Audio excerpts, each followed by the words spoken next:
How you guys doing? My name is Patrick. I represent Midwest Vintage and Heavy Seven Hearts. I'm here with Tracy Pine, and we're going to ask her a few questions.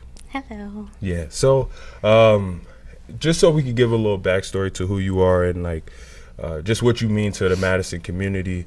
If you could just tell us a little bit about Derek, just an introduction, being like who he is, would be great. Okay, let's see. Derek Gray is one of my 4 sons, and he is one of the Gray twins. He has an identical twin brother named David. Yep. And gosh, who is he? Derek, amazing young man. Yep. He, as many people know, he passed away suddenly and unexpectedly in July of 2022. He was an athlete, he was a brother, he was a son, he was an uncle, a good person just through and through. He was a good friend. So he was, just living life in college, had big dreams, aspirations. And we'll get into that. Yeah. So how did you come up with the names of Derek and both of your boys? Honestly, I honestly do not remember how I came up with Derek and David. When you're pregnant with twins, they label them twin A and twin B when they're in utero. And I named them. I knew twin A was Derek, and I knew twin B was David. And it's weird. It's very hard to explain. As a mom, it was their personalities in utero remained true in their life, who they have been. Yep. So I don't recall how I came up with Derek, but David, just out of the Bible and the David and Goliath story and the Gentle Giant, and David he is that. He is, so. And did you bring them up in Madison? I did. They were born in California. Okay. I was married at the time, and when I separated from their dad and came back to Wisconsin when they were 1. Okay. So they were in Madison from 1. Okay. Do you have a fond childhood memory of the boys? Oh, gosh. I have so many. Okay. They're my world. And I have so many memories, but gosh, there's so many. It's hard to pick just one. There's never a dull moment in our household, and lots and lots and lots of travel. They were athletes from the time they were 5. I remember Derek and David. So Derek, David, and Donnell were inseparable. And so they did, when you saw one, you saw all 3 of them usually. But I do remember one time when Derek and David were little and they wanted to go out and make money, so they went out raking leaves. This is just appropriate because it's the time of the year.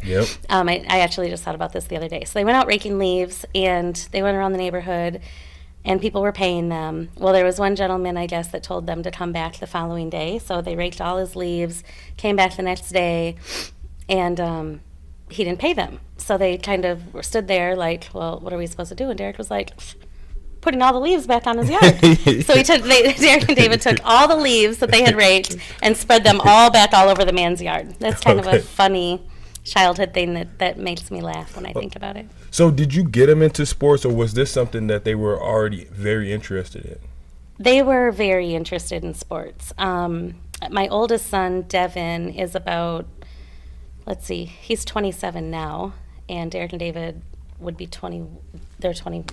They would have been turned. It's so hard because one's not here. One is. They are 21. So there's a 6-year age difference, and Devin was an athlete too, but he focused more on football, and then ultimately rugby was his sport of choice, whereas the other boys, they played football and basketball, and it was just, they were natural born athletes. I mean, they wanted to, I say they came out of the womb playing sports because it just was natural for them. Okay, and what high school did they attend? La Follette. Okay, and just what I know about them, they did some amazing things at La Follette. Did they break some records there, if I remember? Because I remember he had like a game where he like went stupid crazy. Yeah, it's funny that, so and now The name is escaping me. Yep. I'm so embarrassed. But the athletic director at Whitewater, his dad actually holds a record at La Follette. Yep. And he always used to give Derek a hard time about, beating that record. And I don't think Derek ever did. I think he was shy, just like a couple points shy or something. Maybe it was rebounds. I can't even remember now off the top of my head, and I'm so embarrassed, Steve. Yep. I'm so sorry. Nope. Yeah, they did great. They did phenomenal. Like, that program really turned around. They went, 24-1 their senior year. It was cut short by COVID. So. Yep. And just to kind of piggyback on that, the last memory I have of him being on a major, like the scene, was when he was going against the Badgers. Yeah. And he was like giving them work. Like it wasn't like this a D3 school. It was like, hey, he could be with the big boys type of thing. Yeah. And how did Whitewater what is that a relationship that you have with them? Oh, I have a great relationship with Whitewater.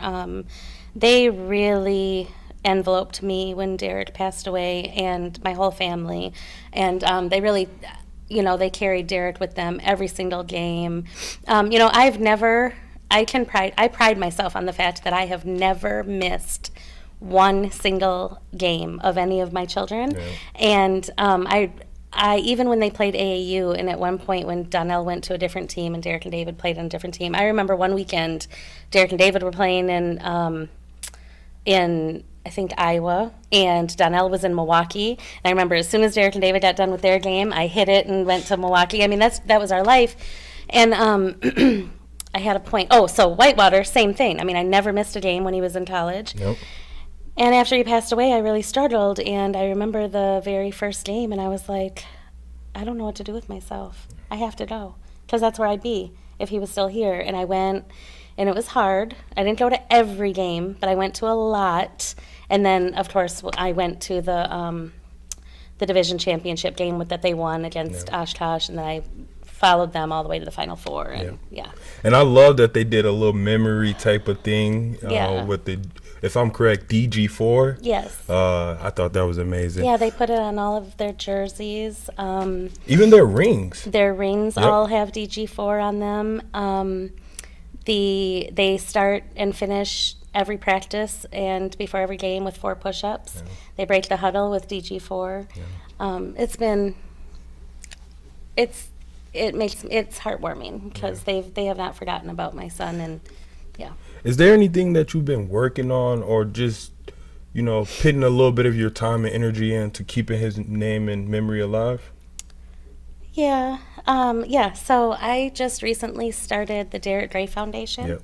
And that is, it's brand new, and I have 2 goals with that foundation. The one is to spread awareness about heart health, specifically familial hypercholesterolemia, which is a genetic condition that I discovered Derek had, which can fast-track heart disease if it goes undetected, which ultimately is what happened with Derek. The other part is that I want to, or I will be handing out scholarships in Derek's name each year. That's really, really important to me. It'll be the Derek Gray Scholarship, and he always wanted to do that. When Derek had very big goals, very big dreams, and he always wanted to be able to come back to his community and do something like that. So that's part of it. How can people support you or your mission? Because at this point, everybody really want to be behind you, and even for myself, I didn't have a personal relationship, but the story is so strong that I think anybody can relate with it. So is there anything that we could do as supporters to help you move your mission closer? Well, thank you. I think, so I just recently had a basketball event that, it actually wasn't my event, it was Connor Osegian from the Badgers, hosted the very first 3-on-3 tournament. I plan on doing one annually. I do have a website, DerekGrayFoundation.com. Eventually I will be putting up like if people want to donate to the foundation for the scholarship fund, they'll be able to do it through the website. And then just I mean, those types of things. As I hold events in Derek's name and to spread heart health awareness, those are opportunities that people can support the mission too. If you could give a mom or a young man a message, what would it be? You're gonna make me cry. Oh gosh, there are so many. But you know, I think I've always had the same message, even before Derek passed away, as it relates to continuing to move forward, to always believe in yourself, always choose yourself. There's no dream or goal that is too big to achieve. You have to trust the process. My kids would say that is what I have told them since they were little, trust the process.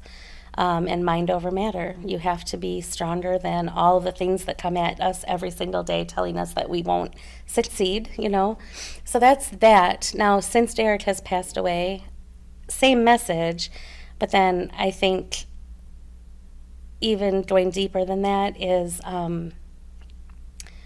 you know, we just don't know. We don't know. I've learned in the hardest way possible that there are no guarantees of anything, and we don't know what's going to happen, you know. So don't wait to love, don't wait to live out your dreams, don't wait to chase those goals, you know. And then for parents, hold your kids so very tight and just love them through everything. There's a lot of things, a lot of kids that are lost in their direction right now, and different things that they're facing and going through, but talk to them, love them through it, love them anyway, because that is the one thing that brings me a slice of comfort, is that Derek knew how much I loved him. We told each other multiple times a day, every day. So there's no doubt in my mind at all. I don't have any regrets as far as, oh, I wish I would have said this. Or I wish I would have told him I love him one last time.